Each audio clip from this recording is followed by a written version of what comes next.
এলাকায় কিছু লোক আছে যারা বিয়ের সম্বন্ধ আসলে ভেঙে দেয়, তাদের সম্পর্কে কিছু বলেন। খুব দরকারি একটা প্রশ্ন ভাই, খুব দরকারি একটা প্রশ্ন। আমাদের দেশের গ্রামে গঞ্জে এই ধরনের নিকৃষ্ট মানুষ, এই ধরনের ফাসিক এবং পাপিষ্ট মানুষ বহু আছে।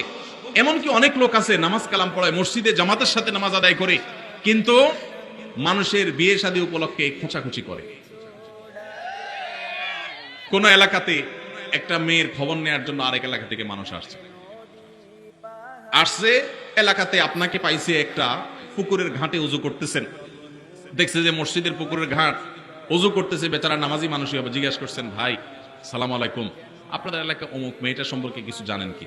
আপনি চিন্তা করছেন, আরে তো আপনার শত্রুর মেয়ে, আপনার সাথে তার আইল ঠেলাঠেলি আছে, এই চান্সে আপনি শত্রুতা উদ্ধার করার জন্য বলছেন, ভাই আল্লাহ বাঁচাইছে, আপনি আমার কাছে আসছেন ভাই।